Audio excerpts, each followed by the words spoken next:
સહજાત્મ સ્વરૂપ પરમ ગુરુ. એક ક્ષમાપનામાં આપણે બોલીએ ને, હે ભગવાન. હે ભગવાન નથી લખ્યું ગોપાલદેવ, હે ભગવન. એટલે ખોટું નથી. હે ભગવન છે ને, એટલે સંસ્કૃત ભાષા છે. હે ભગવન, હે રાજન, હે આત્મન. એટલે ન ફાડ્યો હોય. ભગવાન મહાવીરની સામે બધા બેઠેલા એ મગધ દેશના લોકો હતા, એટલે અર્ધ માગધીમાં બોલ્યા. ગૌતમ બુદ્ધની સામે બેઠેલા ને એ બધા એટલે પાલી ભાષામાં બોલ્યા. એમ ગોપાલદેવની આ ભાષા અર્ધ ગુજરાતી છે. કેટલી જગ્યાએ સંસ્કૃતનો ઉપયોગ કરેલો છે, પણ સંસ્કૃત પાછું ગુજરાતી જેવું જોઈએ. એટલે ભગવાન તરીકે ભગવાન બોલો તો ખોટું નથી. ગુજરાતીમાં તો એમ જ કહેવાય, હે ભગવાન. એટલે એ રીતે ભૂલ નથી, પણ ગોપાલદેવની ભાષા અર્ધ ગુજરાતી છે. સંસ્કૃત શીખીને આવ્યા છે પૂર્વભૂમાં. આ તો ક્ષમાપના તો 16મે વર્ષે લખી એણે મોક્ષમાળામાં.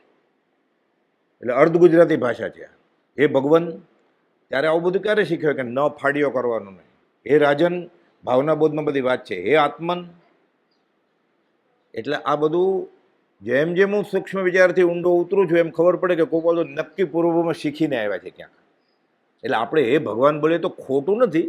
આ તો ગોપાલજીના ગુણગ્રામ ગાવા માટે કે ત્યાં ભગવાન મહાવીર અર્ધ માગધીમાં બોલ્યા, કેમ કે મગધ દેશ. અહીંયા આ બીજા મહાવીર અર્ધ ગુજરાતીમાં બોલ્યા, કેમ કે બધા ગુજરાતી લોકો હતા. ચરોતરમાં, વવાણિયામાં, ઈડરમાં. નહીં તો બીજી ભાષા બોલતો તો બીજી ભાષામાં બોલત ગોપાલજી. એટલે હે ભગવાન, હે ભગવાન એમ.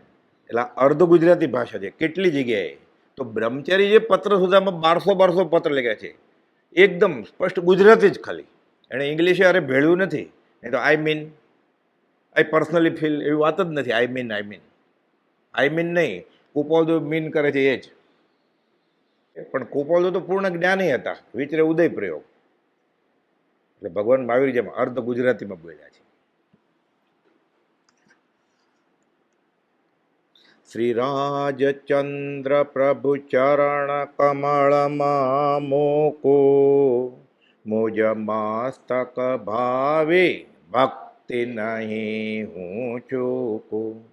આ કળી કાળમાં મોક્ષ માર્ગ ભૂલાયો, અવિરોધપણે કરી તમે પ્રગટ સમજાવ્યો.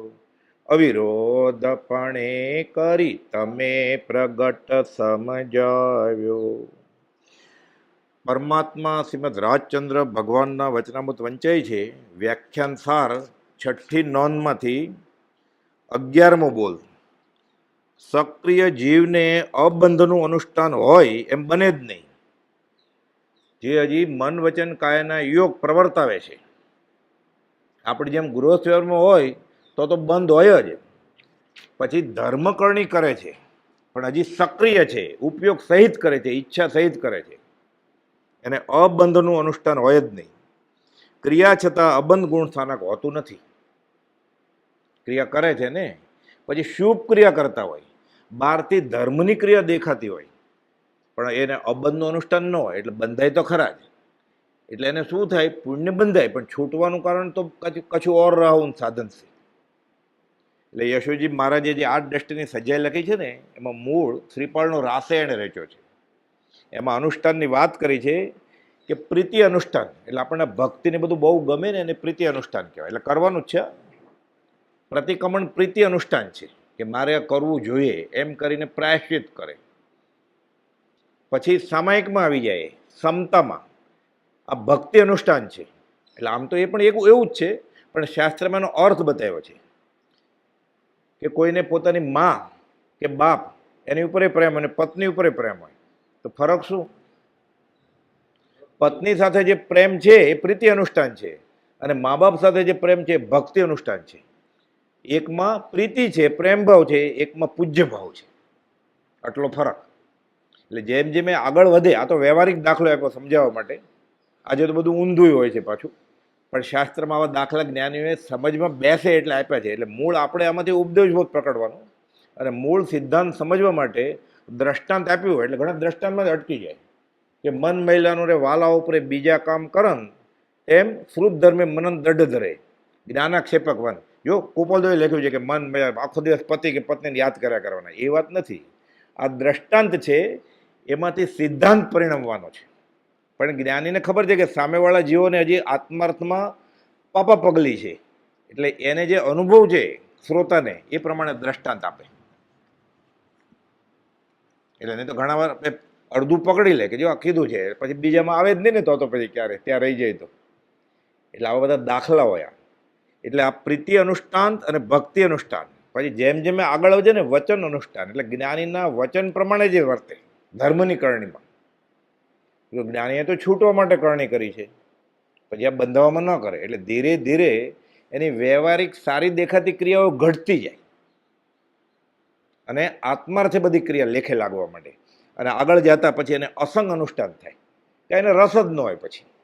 પછી ત્રિગુણ રહિતમ, તામસિક ગુણ તો નહોતા ત્યારે આવ્યો અહીંયા, વચ્ચે ઓછે ઓછે ઘટ્યા હતા. એટલે પછી સાત્વિક ગુણ પ્રગટે અને પછી આગળ વધી જાય.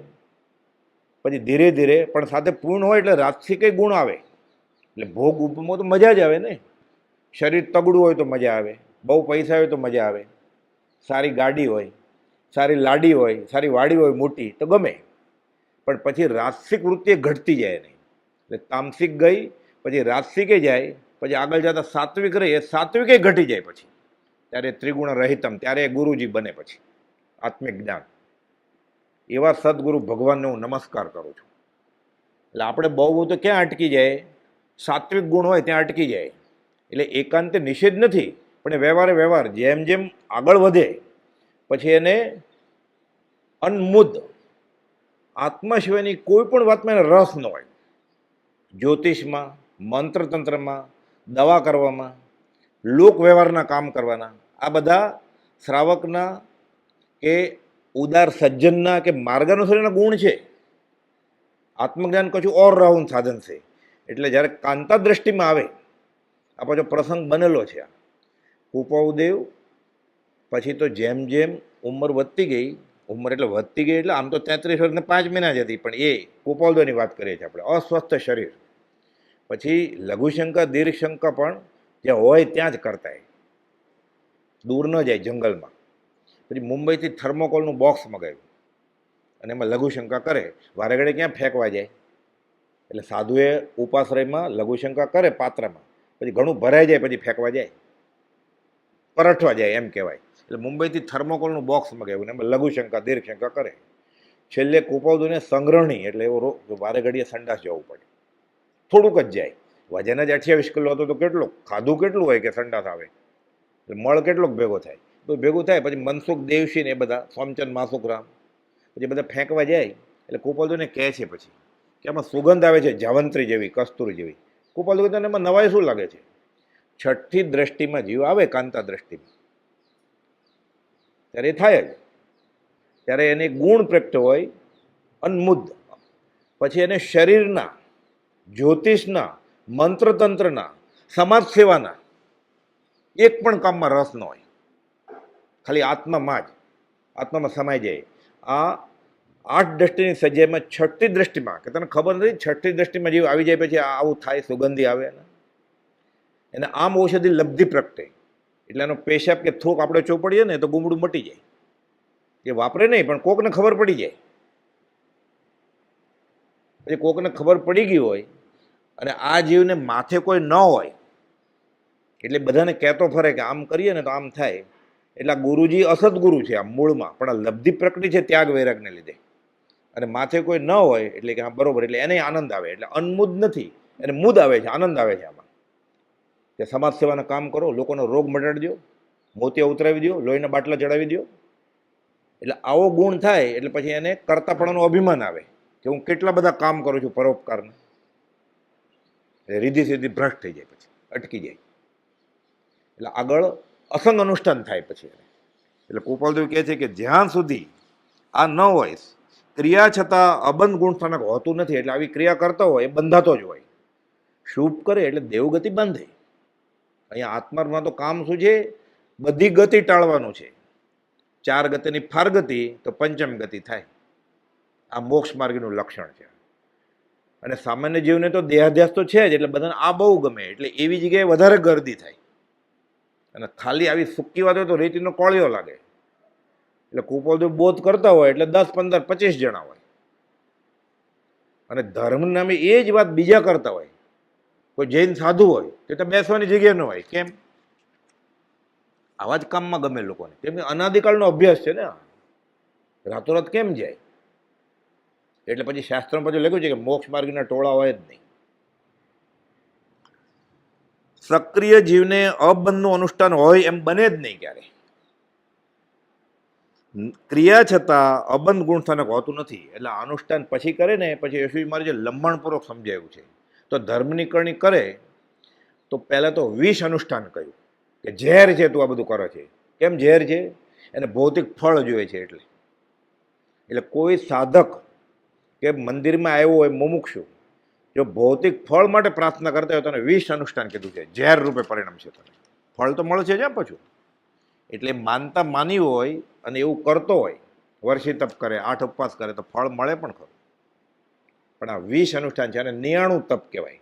એટલે શલાકા પુરુષમાં જે બધા વાસુદેવ છે એ બધા આવું 99 કરીને વાસુદેવ 3 ખંડના રાજા બને, અને એ 3 ખંડનો જીત્યા હોય એ જીવે ત્યાં સુધી એને કોઈ હરાવે નહીં.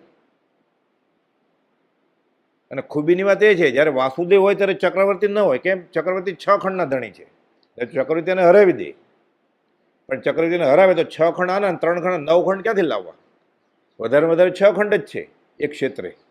એટલે વાસુદેવ અને ચક્રવર્તી બે ભેગા ન થાય ક્યારે. એટલું બધું પૂર્ણ હોય. અને જીવે ત્યાં સુધી કોઈ હરાવે નહીં. શ્રી કૃષ્ણ વાસુદેવ હતા, પણ 99 કર્યું હોય એટલે એનું ફળ ખરાબ આવે છે. એટલે મરીને નરકે જવું પડે. સમ્યક દર્શન હોય પણ 99 કર્યું હોય તો નરકે તો જવું જ પડે. શ્રેણિક રાજા સમકીતી છે, ક્ષયિક સમકીતના ધણી છે, પણ હવે સંભાવથી બધા કર્મ નરકમાં ખપાવે છે. આવતી 24માં તીર્થંકર થશે. વ્રત નહીં, પચકાણ નહીં, નહીં ત્યાગ વસ્તુ કોઈનો, મહાપદ્મ તીર્થંકર થશે. શ્રેણિક થાણંગ જોઈ લો, ખૂબ જ થાણંગ સૂત્રમાં જુઓ, વાંચો. એક પણ વ્રત, 9કાર મંત્ર જેટલું વ્રત નહોતું એને, પણ શ્રદ્ધા ભગવાન મહાવીરની ઉત્કૃષ્ટ હતી. એટલે અહીંયા તો આ વાત એ છે કે શ્રદ્ધાનું બળ કેટલું છે, પણ આ તો શાસ્ત્રીય સિદ્ધાંત સમજવા માટે આ વિષ અનુષ્ઠાન કહ્યું છે. એ ઈચ્છા કરીને કંઈ કામ કરે એની કરતાં આગળ કે મને આવું બધું કરું તો દેવલોક મળે તો સારું ને.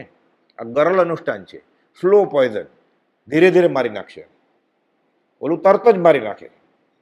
આ ભવના સુખ માટે કરે તો, પરભવના સુખ માટે જે કરે છે આ ગરળ અનુષ્ઠાન કહેવાય. બહુ સૂક્ષ્મ છે આ વિતરાગનું શાસન તો.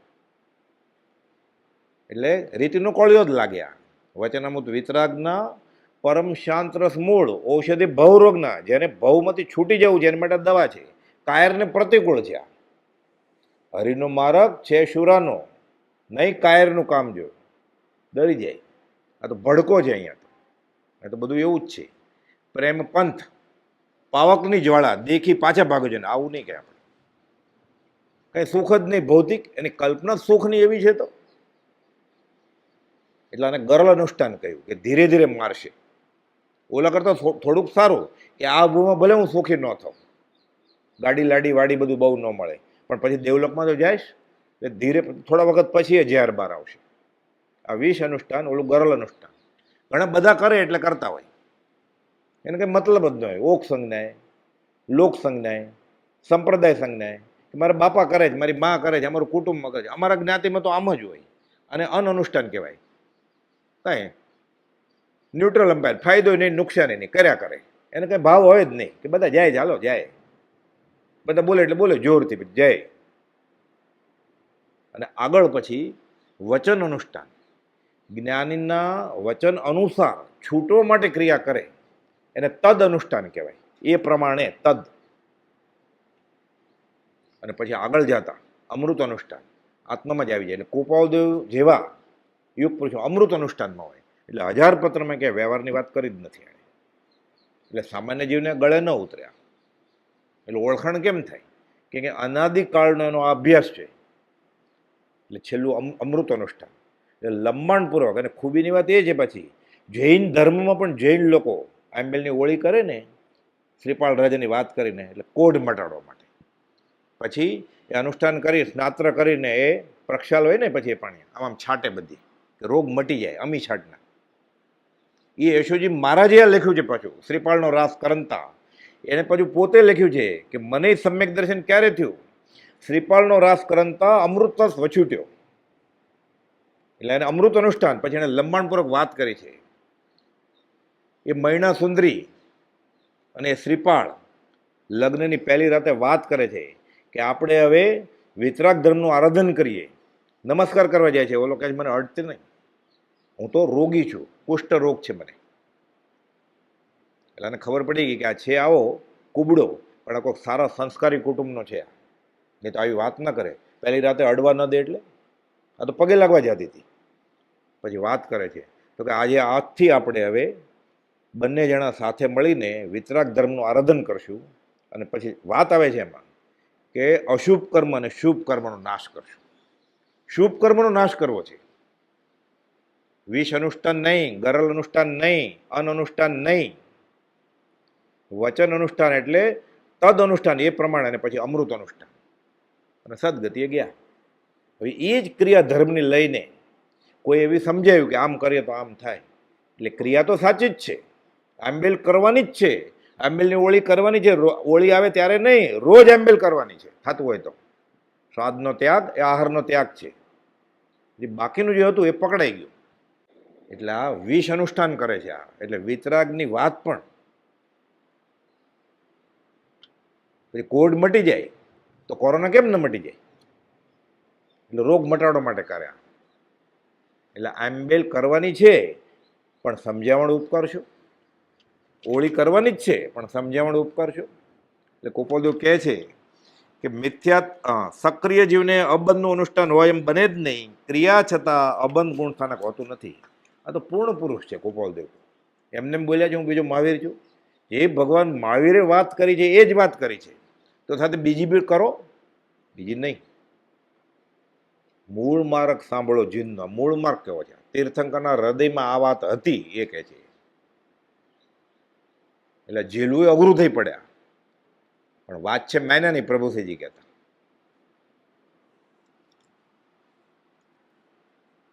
બારમી કોલમ, રાગાદી દોષનો ક્ષય થવાથી તેના સહાયકારી કારણોનો ક્ષય થાય છે. રાગ જાય પછી એને સહાયકારી હોય બધા, કશાય ન કશાય એ પછી બધું જાય. રાગો એટલે માયા હોય ને, એટલે નીકળી જાય. રાગ જાય તો પછી ન કશાય કશાય બધું જાય એકસાથે. અને જ્યાં સુધી રાગ હોય ત્યાં સુધી નો કશાય હોય તો નો કશાયમાંથી કશાય જન્મે. નો કશાય એટલે કશાય નહીં એમ નહીં, એનો નો નહીં ઇંગ્લિશનો. નો કશાય એટલે પડછાયો કીધો છે એને. એનું શાસ્ત્રમાં સમજાવવા માટે કે નો કશાય કેમ શબ્દ આપ્યો છે. એટલે કશાય નહીં એમ નહીં, નાના ગુના. કશાય એટલે મોટા ગુના. 4 ચોર છે, 2 ચોર તિજોરી તોડવા અંદર જાય છે અને 2 ચોરને બહાર ઊભા રાખે છે, આગલા દરવાજે અને પાછલા દરવાજે, કે કોઈક આવે તો સિસોટી મારજો એટલે અમે અંદરથી ભાગી નીકળશું પાછલી બારીમાંથી. હવે ચોરી કરતાં પકડાઈ જાય, 4 પકડાય કે 2 જ પકડાય ખાલી? ઓલે ક્યાં ચોરી કરી છે? તો બહાર ઊભા છે, પણ જવાબદાર છે ને એમાં. એટલે નો કશાય ગુનો જ છે, એ કશાયને મદદ કરે છે. ઓલા અંદરથી પોટકું ભરતા હતા એટલે એ સાચા ગુનેગાર મોટા. પણ પકડાઈ જાય તો 4 ચોર પકડાય કે નહીં? એટલે કશાય જન્મ્યા કેવી રીતે? તિજોરી કેમ તોડી શક્યા? નો કશાય મદદ કરતા હતા એટલે. જો બહાર ઊભા ન રહ્યા હોત, આ તો કહી દીધું હોત કે અંદર ચોર છે, તો પકડાઈ જ જાત ને. 2 જ જણા એને મદદ કરતા હતા. એટલે કશાયને મદદ કરે નો કશાય, એની સાથે સાથે હોય. એટલે નો કશાયમાંથી કશાય જન્મે. હાસ્ય નો કશાય છે એટલે હસવામાંથી ખસવું થાય. એ જ 99 પ્રકારના કશાય છે, એ જ નો કશાય. હાસ્ય, રતિ, અરતિ, ભય, શોક, જુભસા, ત્રિવેદ, પુરુષવેદ, નપુંસકવેદ. એટલે આપણે કહીએ ને હસવામાંથી ખસતું થયું, હાસ્ય એ નો કશાય છે. પછી કોઈક હાસ્ય કરીને જોક મારતો હોય, કોકનું અપમાન કરે એટલે ઓલું એક લાફો મારે એટલે આ સામો મારે એટલે ક્રોધ આવ્યો ને કશાય. પહેલાં ખાલી નો કશાય જ હતો, આ હાસ્ય હતો, મશ્કરી કરતો હતો, ઠઠા મશ્કરી. બહુ મોટો ગુનો નહોતો નો કશાય, પણ એ કશાય જન્મે એમાંથી. એટલે પછી કશાય આવી ગયો. કશાય કેમ આવ્યો? નો કશાય હતો એટલે. ચોર કેમ સફળ થયો? ઓલો નો બહાર ઊભા હતા 2 ચોર એટલે. નો કશાય એટલા જ ગુને, પણ ઓલા કરતા નાના છે. જો પૂરું કામ ન થાય તો, જો મારામારી ન થયો હોત તો હાસ્યથી જ પતી જાત ને. એટલે નો કશાય ને કશાય. એટલે બહુ સૂક્ષ્મ છે જૈન ધર્મ, અને આખું ગણિત શાસ્ત્ર છે આ, કર્મને ખપાવીને અકર્મ દશા હાંસલ કરવા માટે. એટલે સાચા જ્ઞાની કોઈ વાત જ ન કરે આવી વ્યવહારની. 360મો પત્ર છે આ. એટલે આપણે આત્મજ્ઞાનીને ઓળખવામાં ભૂલ ન થાય. એટલે કૃપાળુ કહે છે અબંધ પરિણામે ક્રિયા છે એની. 360ના મથાળે લખ્યું કૃપાળુ દેવે. એટલે આ બધું વ્યાખ્યાનમાં કહેતા હોય ને ત્યાં તો છે ને બધા મોરબીમાં મનસુખ કિરચંદ મહેતા, જેને કૃપાળુ દેવે બીજી મોક્ષમાળાની આવૃત્તિ કરવી હોય તો ફેરફાર કરવાની છૂટ આપેલી પોતાની હયાતીમાં, કે મોક્ષમાળાની બીજી આવૃત્તિમાં ફેરફાર કરો તો કરજો. લખનાર કરતા પુરુષ વિશે કાંઈ લખતા નહીં, મારા વિશે કંઈ નહીં લખતા. પાઠમાં ફેરફાર કરો તો કરો, શું કરે? એટલે પછી નાના એવા શબ્દોમાં પાઠાંતર એમ કે નીચે મૂક્યું છે, આમાં ફેરફાર થાય વિતરાગની વાણીમાં, પણ પોતાની હયાતીમાં જ છૂટ આપેલી, પણ સાથે આજ્ઞા કરેલી કે મારા વિશે જીવન ચરિત્ર લખવાની કોશિશ કરતા નહીં કંઈ. 360ના મથાળે લખે છે જ્યાં પૂર્ણકામપણું છે ત્યાં સર્વજ્ઞતા છે. પૂર્ણકામ, ઈચ્છા બધી શાંત થઈ ગયું છે, હવે કાંઈ ઈચ્છા જ નથી એને. તો શું છે? સ્વરૂપ સ્થિત, ઈચ્છા રહિત, વિચરે પૂર્વ પ્રયોગ. ઈચ્છા નથી તો કેમ મુંબઈ જાઓ છો? ઈચ્છા નહીં તો ઈડર કેમ આવ્યા? મોરબીમાં કેમ ગયા? આ વ્યાખ્યાન આપ્યા, પાટ ઉપર બેસીને નથી આપ્યા. વ્યાખ્યાન સાર તો પાછળથી કોઈ નામ પાડ્યું છે. ગોપાલ આવી રીતે ભેગા થઈને બોધ જ આપતા હતા ખાલી. તો આપણી જેવા પછી નામ આપ્યું વ્યાખ્યાન સાર, વ્યાખ્યાનનો સાર. ગોપાલ ક્યારેય કહ્યું જ નથી કે હું પાટ ઉપર બેસીને ઉપદેશ આપું કે વ્યાખ્યાન આપું. ગોપાલ ખાલી ભાખે, દેશ ના કરે. પ્રભુથી કે તીર્થંકર કે કેવળી ખાલી દેશ ના કે ભાખવાનો જ હોય, વ્યાખ્યાન ન કહેવાય એને. ભાખ્યું ભાષણમાં ભગવાન, ધર્મનો બીજો દયા સમાન. ભગવાને ક્યાં ભાખ્યું છે? તમે લખો છો મોક્ષમાળા, એટલે કે હું ભાખું છું. જ્યાં પૂર્ણકામપણું છે ત્યાં સર્વજ્ઞતા છે. એટલે ઈચ્છા બધી વહી ગઈ છે ત્યાં સર્વજ્ઞતા હોય, આ વિતરાગ હોય. જ્યાં સુધી પૂર્ણકામપણું ન થાય ત્યાં સુધી વિતરાગ ન થવાય. જ્યાં સુધી વિતરાગ ન હોય ત્યાં સુધી ક્યાંક ને ક્યાંક કામ ન હોય એને. જેને બોધ બીજની ઉત્પત્તિ હોય છે તેને સ્વરૂપ સુખથી કરીને પરિતૃપ્ત પણ વર્તે છે. હાશકારો થઈ જાય એને. હાશ કેમ? આત્મા હાંસલ થઈ ગયો. અને વિષય પ્રત્યે અપ્રયત્ન દશા વર્તે છે, કાંઈ કરે જ નહીં. 5 ઇન્દ્રિય કે છઠ્ઠું મનને વ્યવહારિક સંજ્ઞાથી સુખી કરવું છે એ અપ્રયત્ન દશા હોય, સહજ જ થઈ જાય એને. જે જીવિતમાં ક્ષણિકપણું છે તે જીવિતમાં જ્ઞાનીઓએ નિત્યપણું પ્રાપ્ત કર્યું છે એ અચરજની વાત છે. એ ભગવાન થઈ ગયો, હવે અકર્તા થઈ ગયો ને, પૂર્ણ કામ છે. એટલે સદેહે ભગવાન થઈ ગયા. એટલે દેહ છતાં નિર્વાણ, વાણ એટલે રૂપ, નિર્વાણ એટલે રૂપ છે જ નહીં. રૂપ છતાં રૂપ નથી, અને દેહ છે છતાં દેહાતીત. દેહ છતાં જેની દશા વર્તે દેહાતીત. હવે છેલ્લી લીટી આ બહુ કામની છે. જો જીવને પરિતૃપ્તપણું વર્ત્યા કરતું ન હોય, હજી એને સંતોષ નથી થયો આત્માર્થથી, તો અખંડ એવો આત્મબોધ તેને સમજવો ને હજી ક્યાંક કરવું છે. હજી એને કૂવા ખોદાવા છે, વાવ ખોદાવી છે, શ્રમ યજ્ઞ કરવો છે, રસ્તા પોળા કરવા છે, મઠ કરવા છે, આશ્રમ કરવા છે. બહારથી સારું છે આ બધું, એ વાવ કરે ને ગાય ઉતરીને પાણી પીવે શું વાંધો છે? આ માર્ગાનુસારનું લક્ષણ છે, આત્મજ્ઞાનનું નહીં. આત્મજ્ઞાન કશું ઓર રહું થતું, આત્મા સિવાય કંઈ વાત જ ન હોય. એટલે કૂવા નહીં ખોદાવે એમ નહીં, તળાવ વાવ નહીં ખોદાવી એમ નહીં, મોતિયા નહીં ઉતારવો એમ નહીં. એ આત્મજ્ઞાનની હદની બહારની વસ્તુ છે. બહુ તો એ માર્ગાનુસારી હોય એટલે આવા કામ કરે. આત્મજ્ઞાન ક્યાંક બીજી જ વસ્તુ છે, આત્મા સિવાય કંઈ વાત જ ન હોય. કાંતા દ્રષ્ટિનો ગુણ છે આ. મૂળમાં તો લખેલું હરિભદ્ર સૂરીએ ગોપાલદેવે વખાણ કર્યા છે. 1444 ગ્રંથો રચ્યા છે. મૂળ જન્મે જૈન નહીં આવે, એને યોગ દ્રષ્ટિ સમુચય ગ્રંથમાંથી પછી 8 દ્રષ્ટિની સજાઈ યશુજી મહારાજે ગુજરાતીમાં લખી સહેલી રીતે. એટલે યશુજી મહારાજે જ્ઞાની થયા, સમકીતી. ગોપાલદેવે વખાણ કર્યા છે કે તમને થર્મોમીટર આપ્યું છે, તાવ માપ્યા કરો. 8 દ્રષ્ટિની સજાઈ એ બેરોમીટર છે. અધ્યાત્મમાં તમે કેટલા આગળ છે, અથવા સામેવાળો જ્ઞાની છે કે નહીં, સામેવાળા સાથે બેસાય કે નહીં. પહેલી દ્રષ્ટિ, બીજી દ્રષ્ટિ, ત્રીજી ને ચોથી દ્રષ્ટિ કોઈને સમકિત નથી, પણ અધ્યાત્મમાં આગળ આગળ આગળ વધે છે. 5મી દ્રષ્ટિ, સ્થિરા દ્રષ્ટિથી સમ્યક દર્શન થયું. પાંચમી, છઠ્ઠી, સાતમી, આઠમી ઉત્તરોત્તર ચડતી દશા. અને યોગ, પતંજલિ યોગમાં જે છેલ્લે સમાધિમાં આવે એ અહીંયા આઠમી દ્રષ્ટિ, પરાદ્રષ્ટિ, કેવળ જ્ઞાન હોય. બધું સરખું જ છે, આત્મામાં જ હોય.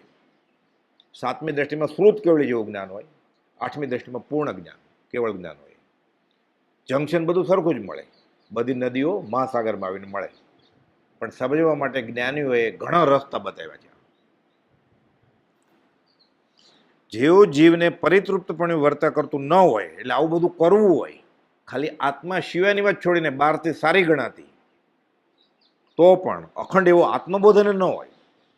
પણ લોકોને બહુ ગમે, ત્યાં ગરદી બહુ થાય. કેમ? અનાદિકાલથી અભ્યાસ છે ને, દેહાધ્યાસ, એટલે ફરી ફરીને આવી જ જાય. એટલે એકાંતનો વ્યવહારમાં નિષેધ નથી, પણ અહીંયા તો આત્માની જ વાત છે. ગોપાલદેવ પાસે વ્યવહારની વાત છે જ નહીં. ધર્મની કરણી પણ એવી હોવી જોઈએ કે પ્રેરે તે પરમાર્થને તે વ્યવહાર સમાન. નહીં તો એને વ્યવહાર કયો છે એ કામ ના આવે. અહીંયા તો પરમાર્થ વ્યવહારની વાત છે, કે વ્યવહાર પરમાર્થની વાત છે, ખાલી વ્યવહાર નહીં. એટલે કહ્યું કે સક્રિય જીવને અબંધનું અનુષ્ઠાન હોય એમ બને જ નહીં. ક્રિયા છતાં અબંધ ગુણ સ્થાનક હોતું નથી. 12મું, રાગાદી દોષનો ક્ષય થવાથી તેના સહાયકારી કારણોનો ક્ષય થાય છે. જ્યાં સુધી ક્ષય સંપૂર્ણ થતો નથી ત્યાં સુધી મુમુક્ષુ જીવ સંતોષ માનીને બેસતા નથી.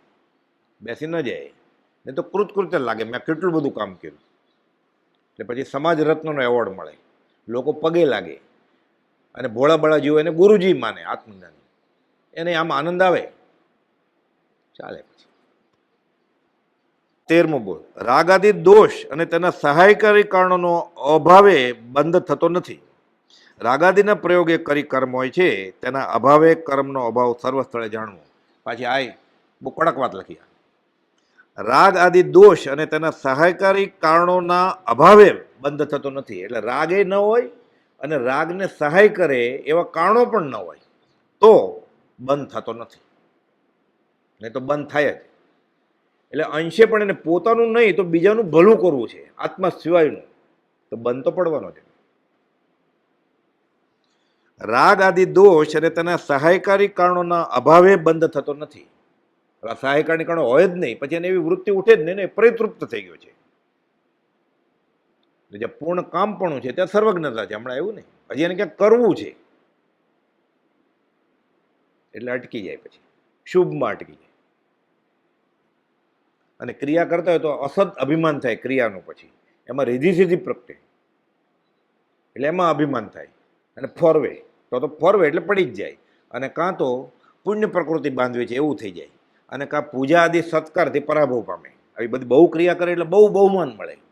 એટલે ઘણા બધા ધર્મમાં હોય શરૂઆતમાં, પછી બહુ માન મળે, એટલે પછી માનાદિક શત્રુમાં, એટલે પછી વ્યવહારમાં પડી જાય અને ધર્મથી ચ્યુત થઈ જાય. એવા ગોપાલદેવના માર્ગમાંય છે, જૈન ધર્મમાંય છે અને જૈનેતરમાંય છે. એટલે શરૂઆતમાં આવા બધા કામ કરતા હોય, ખરેખર આત્માર્થી જ હોય. પોતે બી આ માર્ગમાં આવ્યો હોય એટલે આત્માર્થે જ આવ્યો હોય. વચનામૃત કે આગમનો અભ્યાસ પણ હોય, વેદાંત ઉપનિષદનો અભ્યાસ હોય, વાત બધી સારી જ કરતા હોય. પછી ધીરે ધીરે આગળ વધે અને બહુ ભક્ત, એટલે ગોપાલદેવ લખ્યું છે પૂજા સત્કાર આદિથી પરાભવ પામે આવા જેવું. લોકો બહુ પૂજા કરવા માંડે, પછી એમ મારામાં ક્યાંક હશે. એટલે પહેલાં એ બીજાને ગુરુ માનતા હોય, જ્ઞાની માનતા હોય, પછી એમ મારા બધા લોકો મૂર્ખા થડો હોય, મને જ્ઞાની માને તો. એટલે ગુરુ બનતા નથી, ગુરુને બનાવવામાં આવે છે. 5-25 ભેગા થઈ કે આમાં ક્યાંક છે, પછી એને લાગે કે મારા કામમાં હશે. ચાઇનીઝ કહેવત છે, તમને 100 વાર કોઈ કહે ને તમે ચોર છો એટલે તમે ચોર થઈ જાઓ. પછી બધા એમ કે ને ગુરુ ગુરુ ગુરુ, એટલે આને થાય મારામાં હશે ક્યાંક ગુરુ. તો અને ગુરુ તો ભારે ગ્રહ છે બધા કરતા, સૌથી ભારે, એટલે પડે. પછી હલકે વે ચાલે છે નિકસે, ડૂબે વે શિર ભાર, ગુરુ બિન કોણ ઉતારે પાર. એટલે આત્મજ્ઞાની ગુરુ માથે હોય એટલે આવી રીધી સીધી પ્રગટે ને તો પણ પછી શાસ્ત્રમાં એમ લખ્યું છે કે આ સાધક એના ગુરુ હયાત હોય તો એને કહે કે ગુરુજી મને હવે રીધી સીધી પ્રગટે શું કરું. એટલે ગુરુજી એને આદેશ આપે કે આમ કર. એટલે ઉગ્ર તપશ્ચર્યા કે, એટલે ઓર પ્રગટે, એટલે ઓર પાસે જાય. એટલે મૂંઝાઈએ રીધી સીધી પ્રગટે તો. ગોપાલદેવે પ્રભુસિંહને કહી દીધું હતું, મુનિ આગળ જતા રીધિ સિદ્ધિ પ્રગટ છે ઓળંગી જાજો. પછી ગોપાલદેવ આગાસ પ્રભુશ્રીજી આગાસમાં કહેતા જાહેરમાં, પછી અમને તો ગોપાલદેવ કહેલું જ રીધિ સિદ્ધિ પ્રગટી છે, કેમ આવી પૂછ્યા વગર અમે લાત મારીને કાઢી મૂકીએ છીએ. એટલે કહેતા ખુલ્લું કે અમને પ્રગટી છે, ફોરવી નથી ક્યારે, અમે એને લાત મારીને કાઢી મૂકીએ છીએ, કેમ આવી પૂછ્યા વગર. મને પૂછ્યું આવું જૈનેતર શાસ્ત્રમાં આમ લખ્યું છે બધું કે આવી પ્રગટે રીધિ સિદ્ધિ, એટલે એના જ્ઞાની ગુરુજી પાસે જાય કે અમારે શું કરવું, મને બધું ખબર પડી જાય છે આવતીકાલ. એટલે પાછી આજ્ઞા આપે એટલે પાછો સ્થિર થઈ જાય, માથે કોઈ ન હોય. એટલે વર્તે સદગુરુ લક્ષ્ય, માથે ન હોય તોય સદગુરુના લક્ષ્ય વર્તે. પ્રભુશ્રીજી આવું થયું, લીધી સીધી પ્રગટી, ત્યારે ગોપાલદેવ નહોતા, પછી હવે ક્યાં જાય? વર્તે સદગુરુ લક્ષ્ય સમકિત તેને ભાખ્યું કારણ ગણી પ્રત્યક્ષ, એટલે એના જેવા થઈ જાય. રાગ આદિ દોષ અને તેના સહાયકારી કારણોના અભાવે બંધ થતો નથી, અને આવા દોષ હોય તો બંધ પડે જીવને. સીધું છે ને, એક ને એક બે જેવી વાત છે. આ તો રાગ આદિના પ્રયોગે કરી કર્મ હોય છે, રાગ આદિ ન હોય તો કર્મ નથી. રાગ દ્વેષ અજ્ઞાન એ મુખ્ય કર્મની ગ્રંથ, થાય નિવૃત્તિ તેથી, તે જ મોક્ષનો પંથ. જન્મ જરા અને મૃત્યુ મુખ્ય દુઃખને હેતુ, કારણ તેના બે કયા? રાગ દ્વેષ હેતુ. દ્વેષ ન કરે તો કે જન્મ મરણ ટળે નહીં, સાથે રાગે જવો જોઈએ પાછો, કેમ કે રાગ હોય એટલે દ્વેષ જન્મે જ. પછી જ્યાં રાગ નથી ત્યાં દ્વેષ નથી, આ અખંડ સિદ્ધાંત છે. પણ આ નથી થયું ત્યાં સુધી પેલા પ્રશસ્ત રાગ કરવાનો સત્પુરુષ ઉપર, કાંટે કાંટો જાય. સત્પુરુષ પ્રત્યે રાગ પણ રાગ જ છે, એ છોડવાનો જ છે ત્યાં સુધી કેવળ જ્ઞાન નહીં થાય. પણ આ રાગ કરવાનો છે ક્યાં સુધી? કેવળ જ્ઞાન ન થાય તો કાંઈ નહીં. મારે તમારે તમે જોઈએ છે, મારે કેવળ જ્ઞાન જોતું નથી. ગૌતમ ગંડરે જવાબ આપી દીધો ભગવાન મહાવીર કે મારા બોધેલા શિષ્યને કેવળ જ્ઞાન, મને નહીં. તને ન થાય તો કેમ? તને મારા શરીર ઉપર રાગ છે, મારે કેવળ જ્ઞાન જોતું જ નથી, મારે તમે જોઈએ છે. ખમી જાય શું? થોડા દિવસ ખમી ગયા. એ ભગવાન મહાવીર ગયા, એને થઈ ગયું બીજા દિવસે સવારે. એટલે રાગ તો કરવાનો જ છે, કાંટે કાંટો જાય. એટલે ગોપાલે લખ્યું છે સંસારનો પામર જીવોનો ઝેરી રાગ કાઢવા માટે જ્ઞાની પુરુષ પ્રત્યે સત્પુરુષ પ્રત્યે રાગ કરવાનો છે. એ પ્રશસ્ત રાગ કયો છે.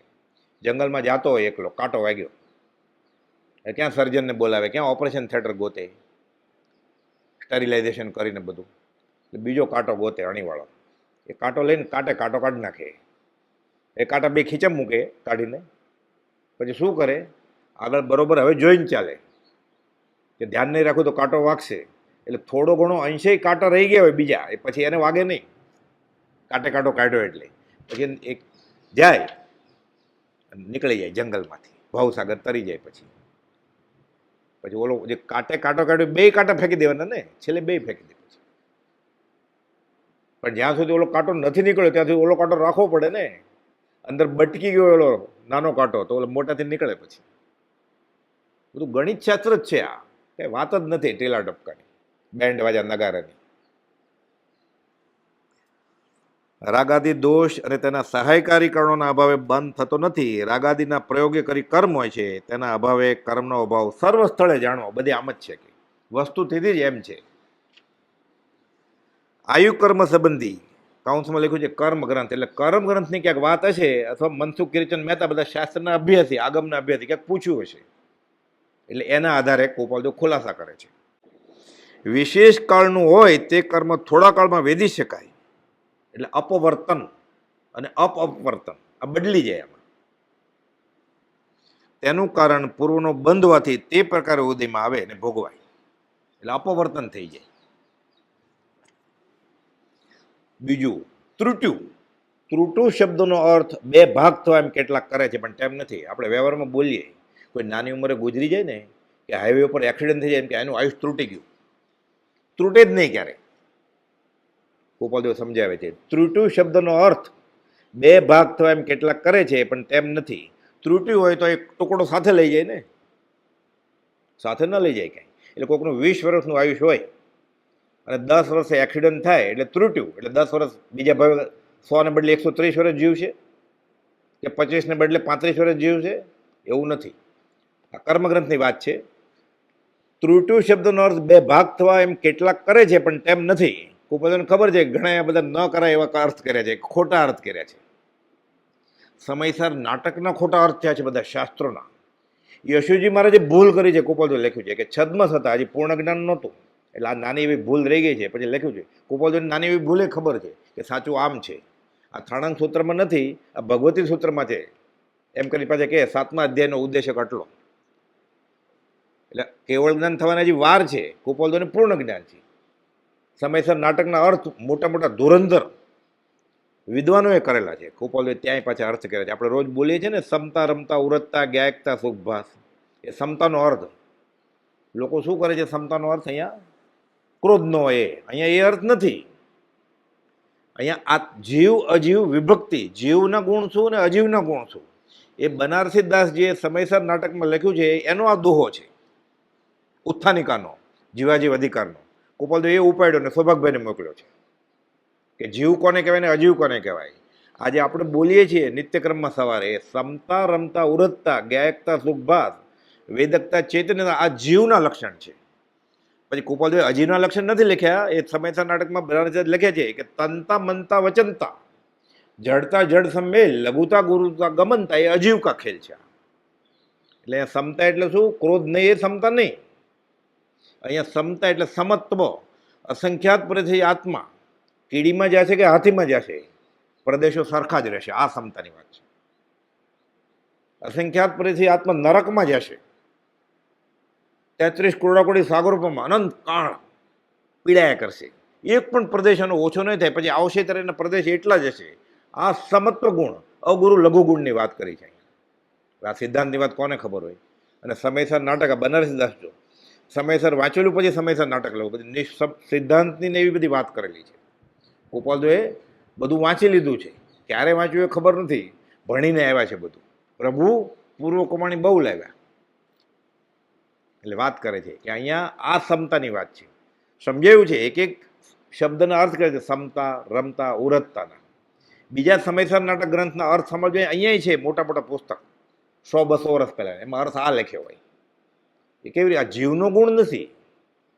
અસમતા એ જીવનો જ ગુણ છે. ગુસ્સો કરવો એ ખુરશીનો ગુસ્સો ન આવે, લાદીને ગુસ્સો આવે. એટલે વિભાવ દેશે આત્માનો જ ગુણ છે, અજ્ઞાન એ આત્માનો જ ગુણ છે. જ્ઞાન તો આત્માનો ગુણ છે. અજ્ઞાન એટલે જ્ઞાન નહીં એ નહીં, અજ્ઞાન એટલે વિપરીત જ્ઞાન. એટલે મૂર્ખામી એ આત્માનો જ ગુણ છે, અને શાણપણું એ આત્માનો જ ગુણ છે. વિભાવ દશા રાગ આદિ દોષ એ આત્માનો ગુણ છે, અને વિતરાગીપણું એ આત્માનો ગુણ છે.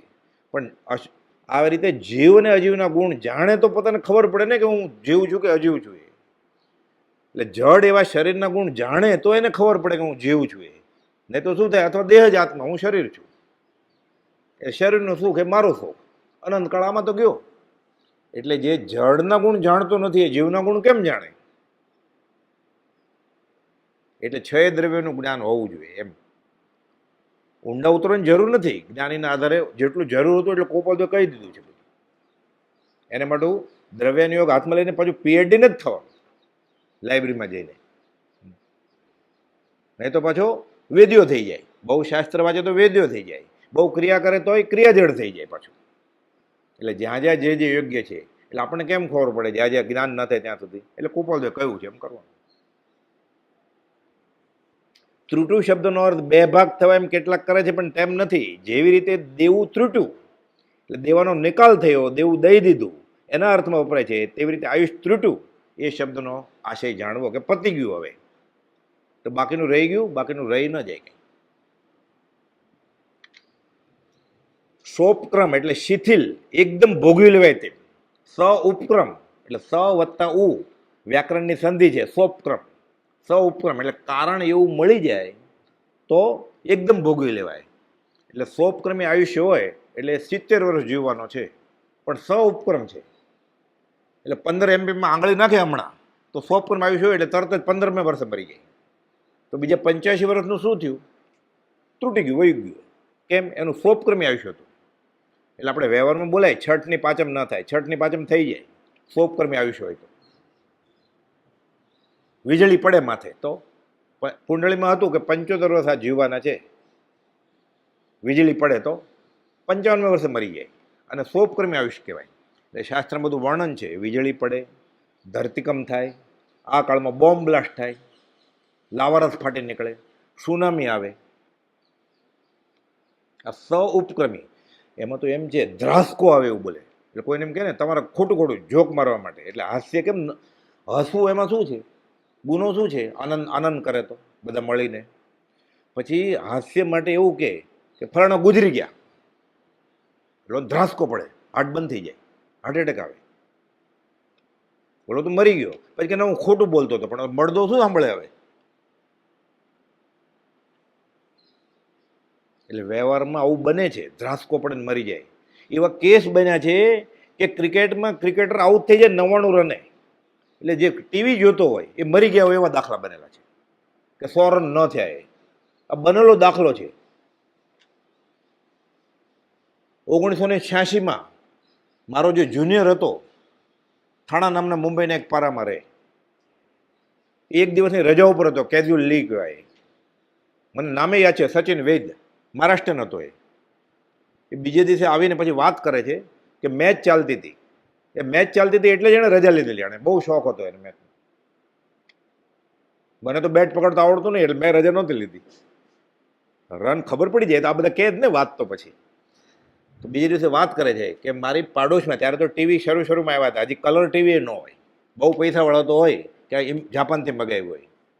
મેચ જોતા હતા, એમાં 90 રન થાય છે, પછી 99 રન થાય જ ને એટલે આઉટ થઈ જાય છે બેસ્ટ. એટલે આને ક્યાં ગભરામણ થોડી, પાણી મગાવ્યું, પાણી પી આવ્યા, પાછું મેચ જોવા માંડ્યો. થોડી એમને ઢળી પડ્યું હોય, આઘાત લાગે. એટલે એવા જોક મારીએ કે એવી ધ્રાસકાવાળી વાત કરીએ. એ કોઈ ગુજરી ગયાની વાત કેમ કરે કે ઓલાને દાખલ કર્યા છે, હવે બહુ સિરિયસ છે, વેન્ટિલેટર મૂક્યા, આપણે ધીરેજથી કહે કે ગુજરી ગયા છે. એટલે સગાવાલાય બધા ઊભો હોય બહાર, એટલે એના ડૉક્ટર સીધું એમ ન કે હવે જાઓ ઘરે લઈ જાઓ, મળદું મરી ગયા છે. પહેલાં એમ કે બેસાવે રૂમમાં, કન્સલ્ટિંગ રૂમમાં બેસાડે, વાત કરે કે આપણે બધી ટ્રાય કરી છે, હજી ચાલે છે.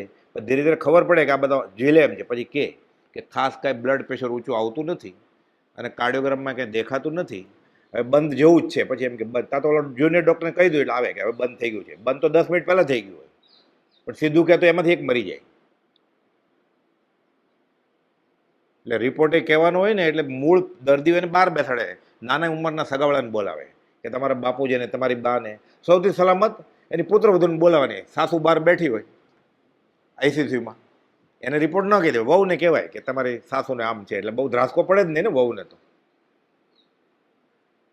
એટલે આવું છે બધું. એટલે એને ગુના ગણ્યા છે. એટલે આયુષ ત્રુટી જાય. મૂળ એ વાત એ ઉપક્રમ. ધ્રાસકો પડે, વીજળી પડે, ધરતીકંપ થાય, ઇલેક્ટ્રિક કરંટ લાગે, અકસ્માત ઉલ્કાપાત થાય, તો એ ઉપક્રમી આયુષ્યવાળા હોય એ મરી પણ જાય.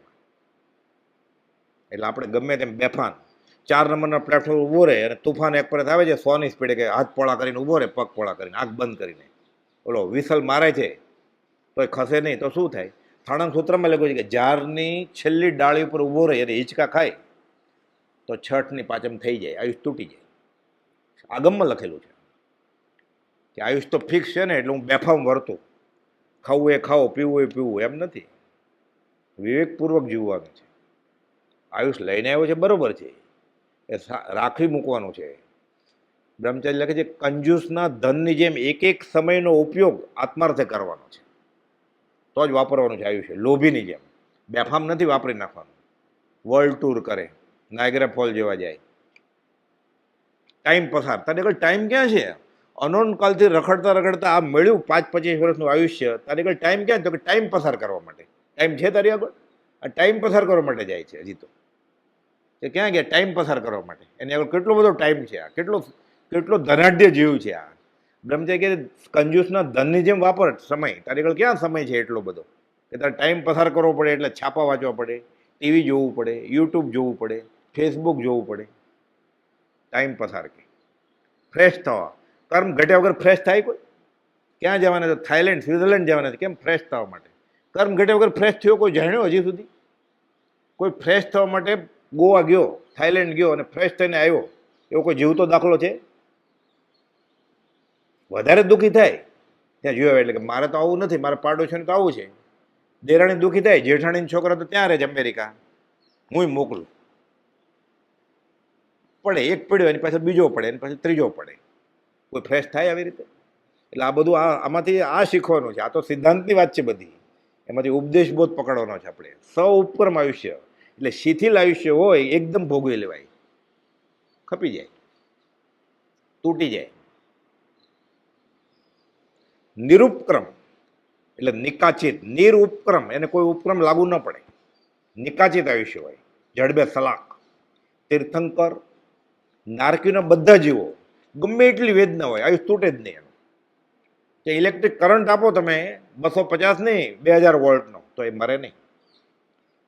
નહીં તો દેવું કેમ ચૂકવી શકે? એટલે મનુષ્યને હોય ઉપક્રમ વાળું, નારકીનું આયુષ્ય તૂટે નહીં ક્યારે. એવી રીતે દેવ લોકોનું આયુષ્ય ને એટલા બધા પૂર્ણ કર્યા હોય પૂરું. હવે મારે કંટાળો આવે છે, નથી ભોગવવું, શું કેમ ન ચાલે, ભોગવવું જ પડે. દેવનું નારકીનું શલાકા પુરુષમાં એમાં તીર્થંકર નિકાચિત આયુષ્ય. ગોશાળે તેજોલેશે છોડી ભગવાન મહાવીરને મારી ન શકે. અશાતા વેદની બાકી હોય તો થાય. તો કેવળ જ્ઞાન થઈ ગયા પછી 4 કર્મ તો બાકી જ છે ને હજી. પણ એ 4 અઘાતી કર્મ છે. નામ, આયુષ્ય, ગોત્ર અને વેદનીય.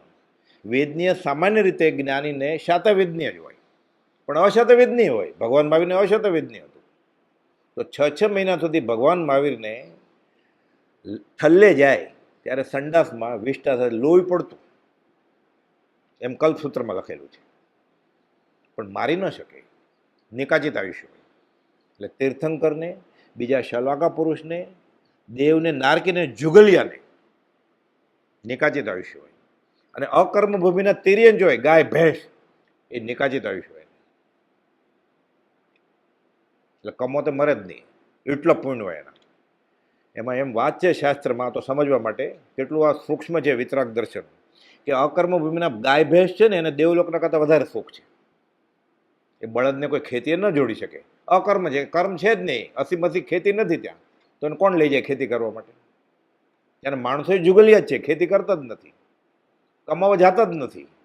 એટલું બધું પૂર્ણ છે, ઈચ્છા કરે મળે. એને એમ થાય કેરી ખાવી છે એટલે તરત જ 12 મહિના આંબો હોય, કલ્પવૃક્ષ આપી દે. 10 પ્રકારના કલ્પવૃક્ષ હોય, લાંબુ વર્ણન છે શાસ્ત્રમાં. લાખો વર્ષો તક જુએ, ભાઈ બહેન તરીકે જન્મે, વર્ષો સુધી બ્રહ્મચર્ય પાળે. 6 મહિના બાકી હોય ત્યારે સ્ત્રી ઋતુ ધર્મમાં આવે, વિકાર થાય. પુરુષે સંઘથી વિકાર ધર્મ આવે, ભાઈ બહેનમાંથી પતિ પત્ની થઈ જાય. મરી જાય એટલે દેવ લોકો ઉત્તર ક્રિયા કરે.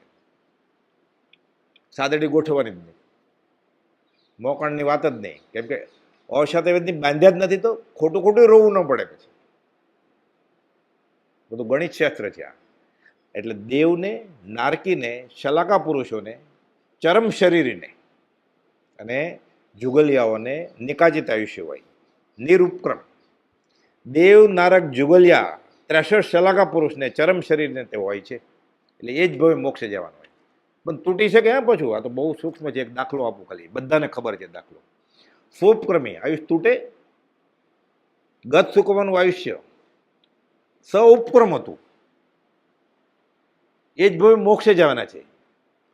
પણ 1000 ભવ પછી મોક્ષ થવાનો હતો. ના, તમે કયો એ કરવા તૈયાર છો? નેમિનાથ ભગવાનને કહે છે. કાકાના દીકરા ભાઈ થાય નેમિનાથ ભગવાન. શ્રી કૃષ્ણ સાક્ષી છે, શ્રી કૃષ્ણ કાકાના દીકરા ભાઈ થાય. સામાન્ય રીતે એમ હોય કે 10 વર્ષનો છોકરો થોડો દીક્ષા લેશે એટલે બોધ આવ્યો કે મારે તમારો મોક્ષ 1000 ભવ વધતા છે, મારે હમણાં જ જોઈએ છે. કે કર પુરુષાર્થ છે, ત્યાં ઉભો રહે સ્મશાનમાં દીક્ષા લે, ઉભા રહ્યા. ઉપક્રમ આયુષ્ય એટલું, એટલે માથે સગડી મૂકી સાસરે એટલે તૂટી ગયું. પણ ચરમ શરીર થઈ ગયા ને. એટલે બધા શાસ્ત્રમાં પછી આવા અપવાદે છે. એટલે કહેવત છે, એક્સેપ્શન પ્રૂવ્સ ધ રૂલ. આ બધા કાયદા નિયમ સાબિત કેવી રીતે થાય? અપવાદથી. આવા અપવાદ હોય પાછા. એટલે સામાન્ય રીતે નિયમ છે, આ કાળમાં મોક્ષ ન થાય, કેવળ ન થાય. કોઈ બધો અપવાદ છે, થાય. કેમ ગળે ઉતરે રાતોરાત? કેટલું સૂક્ષ્મ છે વિતરાગ દર્શન. જો રાગ દ્વેષને અજ્ઞાન વહી જતું હોય તો મોક્ષ થતો હોય. કોઈ અમારે રાગે નથી ને દ્વેષે નથી, કરીને બતાવ્યું. છેલ્લે દિવસે 25 વર્ષની પત્નીને કે દૂર રહેજો, મા બાપને કે દૂર રહેજો. કયો રાગ છે એને? અને લખીને આપ્યું છે, અમને કોઈ ગત સુકુમાર જેવો યોગ આવો અમે દ્વેષ નહીં કરીએ, અમને રાજ્યમતી જેવો યોગ આવો અમે રાગ નહીં કરીએ. આ તો 20મે વર્ષે લખ્યું, પછી 13 વર્ષ જીવ્યા. પાછા કહે છે અમારા મને વિતરાગમાં ભેદ ગણતા નહીં. હવે કયો રાગ છે એને? કહે છે નિરુપક્રમ નિકાચિત એટલે દેવ નારક જુગલિયા ત્રાસઠ શલાકા પુરુષને ચરમ શરીરને આ હોય છે પ્રદેશ ઉદય એટલે અલગ અલગ પૂછવું હોય ને એટલે વિષય બદલે છે અહીંયા એને જવાબ આપે છે કુપાલદેવ. એટલે ઘણીવાર વાત એ હતી, હવે એ વાત પૂરી થઈ ગઈ અને બીજી વાત આવે છે પ્રદેશ ઉદય. પ્રદેશને મોઢા આગળ લઈ વેદવું તે પ્રદેશ ઉદય એટલે જ્ઞાની ઉદય ના કરે, એટલે વ્યવહારિક ભાષામાં પેટ ચોળીને પીડા ઊભી કરવી. બધું છે ખાવા પીવાનું, કે હું નહીં ખાઉં. કેમ નહીં ખાવ? કર્મ એટલે ભૂખ્યા રહેવાનું તો કર્મ છે જ ને. ભૂખ્યો રહે કાંઈ તાકાત ના આવે. અશત વેદનીય જ છે, ક્ષુધા વેદની ને તૃષા વેદનીય વેદનીય કર્મ છે. બધું ખાવાનું છે, બધું પીવાનું છે, છતાં ઉપવાસ કરે છે 24 ઉનાળામાં. એટલે કર્મને બોલાવે છે અને ખપાવી દે છે. સંભાવે કરે તો પછી ઓય બાપા કરે, ક્યારે સવાર થઈને હું પારણું કરું અને મોસંબીનો રસ પી લઉં તો પછી આગલે દિવસે જ પારણું થઈ ગયું કહેવાય. એટલે એવી તપશ્ચર્યા કરીને ના પાડે છે, વિવેકપૂર્વકની તપશ્ચર્યા. એ માથે જ્ઞાની હોય એ પ્રમાણે કરવાની આજ્ઞા લઈને, કાં જ્ઞાનીના આશય પ્રમાણે. તો તારાથી તપશ્ચર્યા નથી થતી, વાંધો નહીં, સ્વાદ છોડી દે. ચણા લોટના ઢોકળા ખાજે અને ચણા લોટના ભજીયા હોય ત્યારે બે જ લેજે, બહાર નહીં લેતો. બેમાં પ્રોટીન તો મળી ગયું સરખું, એટલે દેહ તો ટકશે. સ્વાદ છોડી દે. દાળ એકને બદલે 1.5 વાટકો લેજે એટલે તાકાત મળી ગઈ પ્રોટીનની. ભજીયું એક જ લેજે, હજી કાબુમાં નથી ઇન્દ્રિય એટલે. બધા માટે બધા રસ્તા ખુલ્લા જ છે. પ્રદેશ ઉદય, પ્રદેશને મોઢા આગળ લઈ વેદવું તે પ્રદેશ ઉદય છે. પ્રદેશ ઉદયથી જ્ઞાનીઓ કર્મનો ક્ષય અંતર્મુખમાં કરી નાખે. એટલે કુપાલદેવ એકવાર મોતીચૂર લાડવા મગાવેલા. જ્યારે એને રોટલી ખાવાની મનાઈ હતી, ખાલી પ્રવાહી ઉપર જ થોડુંક જ દૂધ કે મોસંબીનો રસ. કુપાલદેવ કહે છે નાનાભાઈ મનસુખ કાકા આગા પાછા ગયેલા અને ડૉક્ટર પ્રાંજોન મહેતા કાકાજી સસરા સાથે જ ફરે બધે, ઈડર, વઢવાણ, રાજકોટ બધે. ડૉક્ટર એ જમાનાના.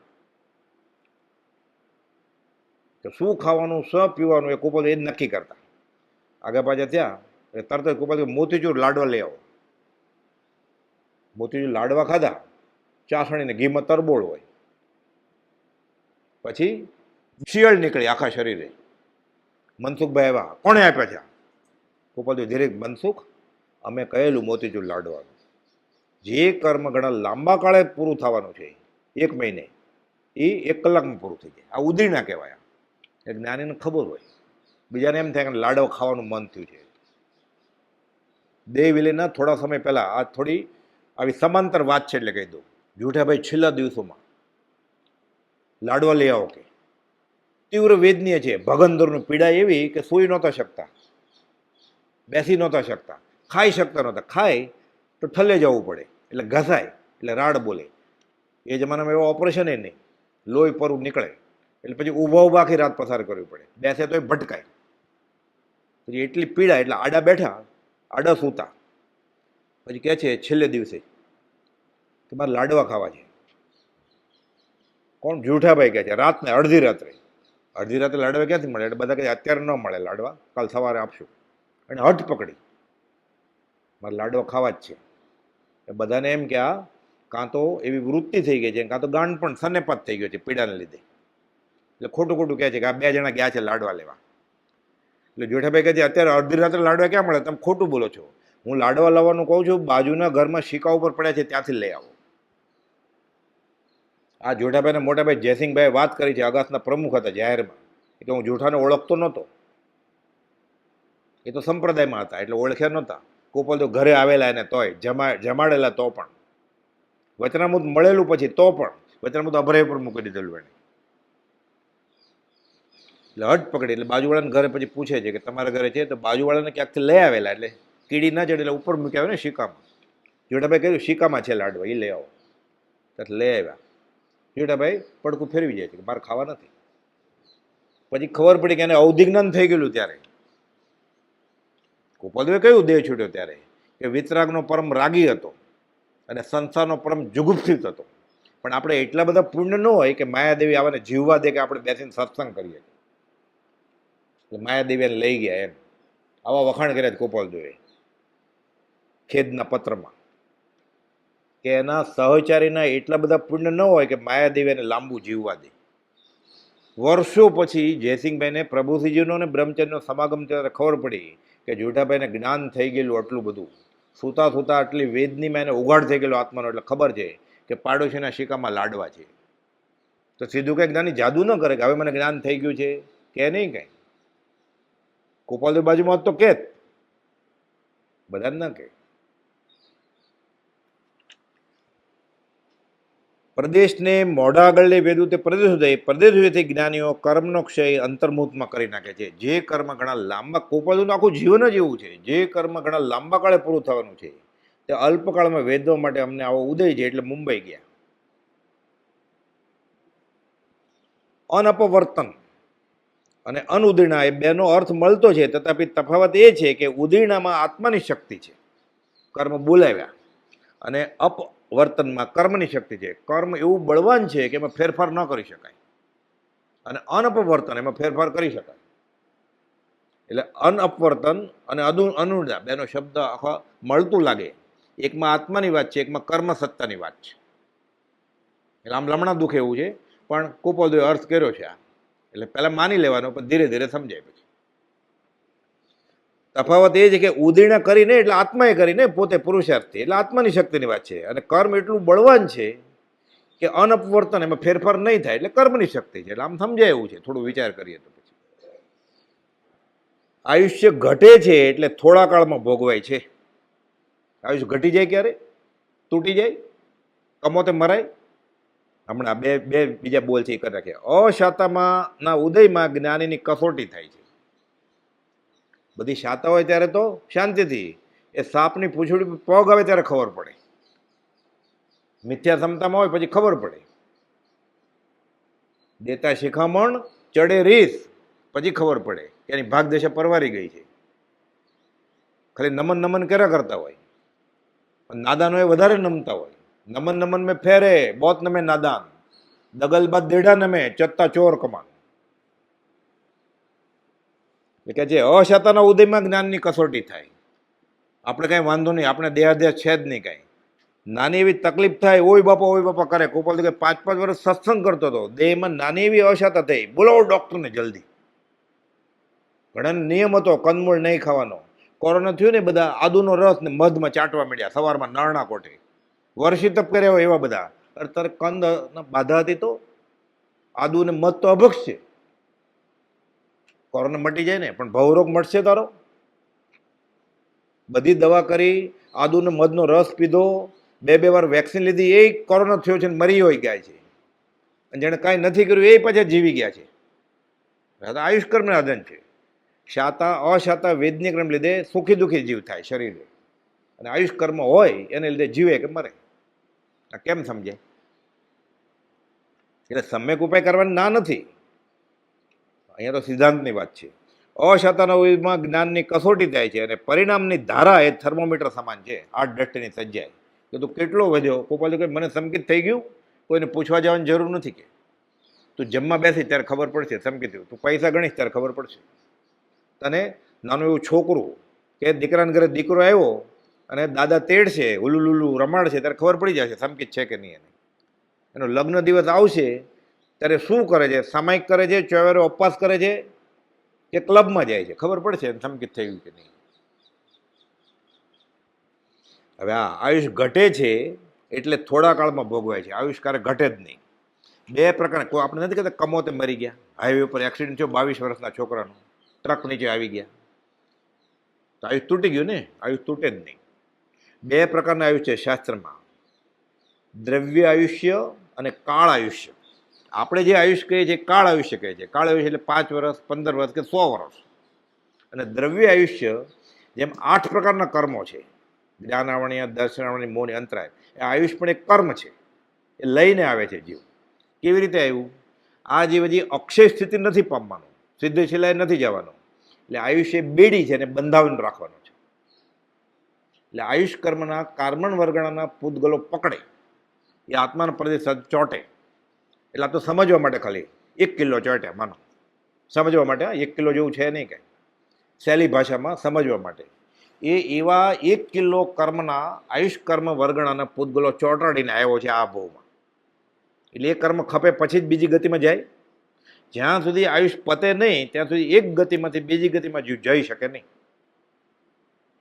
આયુષ પતે પછી જ ગતિ બદલાવી શકે જીવ. અને ચરમ શરીર હોય તો આયુષ કર્મ વર્ગણાના બધા કર્મો ખપે પછી જ સિદ્ધ શિલાએ જઈ શકે. એટલે આયુષ પૂરું તો થવું જ પડે. એટલે આ કાર્બન વર્ગણા જે છે આયુષ કર્મની એનો જથ્થો આટલો લઈ આવ્યા છે. સાથે વ્યવહારમાં એક કાળમાપ તરીકે કહેવાય કે 25 વર્ષ, 30 વર્ષ, 35 વર્ષ.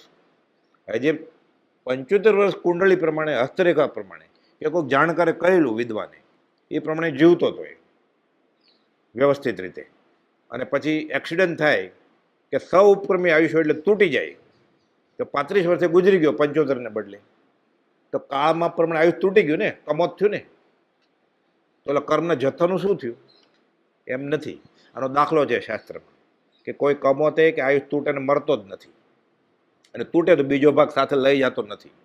એક દોરડું છે, એ સળગાવ્યું અહીંયાથી અમદાવાદ સુધીનું, એ બળતા બળતા બળતા બળતા અમદાવાદ પહોંચે, કેટલી બધી વાર લાગે? હવે એક દોરડાને ગૂંચળું માર્યું, પેટ્રોલ કેરોસીન છાંટ્યું, દિવાસળી મૂકી, 5 મિનિટમાં રાખ થઈ જાય કે નહીં? તો દોરડું જ્યારે થોડું થોડું થોડું થોડું થોડું થોડું તૂટી ગયું, બળી ગયું, અમદાવાદ પહોંચતા આખું બળી ગયું, રાખ થઈ ગઈ. એ કોઈ દોરડાનો ભાગ બાકી છે? હવે બધું રાખ થઈ ગયું ને. ગૂંચળું વાળ્યું અને સળગાયું કેરોસીન છાંટીને, ત્યારે બધી રાખ થઈ ગઈ ને. શું થયું? દોરડાનો કોઈ પણ ભાગ હવે દોરડા તરીકે જીવતો નથી ને. આયુષ કર્મ વર્ગણાના બધા પૂતગલો તૂટ્યું ત્યારે બળી ગયા, એક સાથે ખપી ગયા. એટલે કર્મ વર્ગણા આયુષ કર્મની જે હતી એ વધી ઘટી નથી, પણ કાળમાપથી આપણને એમ દેખાય કે ઓલો કમોતે મરી ગયો કે તૂટી ગયો. આ વિતરાગનું જ્ઞાન છે, કેવળ જ્ઞાન. એટલે આયુષ્ય ઘટે છે એટલે થોડા કાળમાં ભોગવાય છે એમ. આયુષ કર્મના કાર્બન વર્ગણાનો જથ્થો ઓછો થઈ ગયો અને બીજો હારે લેતો જશે એવું બને જ નહીં. આયુષ કર્મ પતે પછી જ જીવ એક ગતિમાંથી બીજી ગતિમાં જાય, પછી ભલે નરકમાં જાય કે દેવગતિમાં જાય કે મોક્ષે જાય, આયુષ ખપાવવું જ પડે. અને કાર્બન વર્ગણાનો આયુ કર્મનો જથ્થો ખપી જાય એટલે આયુષ પૂરું થઈ જાય. કાળમાં સાથે થાય તો એક સાથે બે થાય, તો તૂટી જવાનું હોય. એટલે આપણને ખબર ન પડે, પણ જ્ઞાનીના જ્ઞાનમાં આ છે. તૂટતું નથી અને વધારાતું નથી. આયુષ વધારી ન શકાય. ઇન્દ્ર આવ્યા ભગવાન મહાવીર પાસે કે આ 5મો આરો બેસવાનો છે, નક્ષત્ર બદલે, ખમી જાઓ ખાલી. હે ઇન્દ્ર, આયુષ બદલાવાની ક્ષમતા કોઈ જીવની છે નહીં, એ લખાઈને આવ્યો છે. એટલે આયુષ વધે નહીં. એટલે કોઈક આશીર્વાદ આપે એટલે લાંબુ જીવશે, એ બફમમાં રહેવાનું નથી. સહજાત્મ સ્વરૂપ પરમ ગુરુ.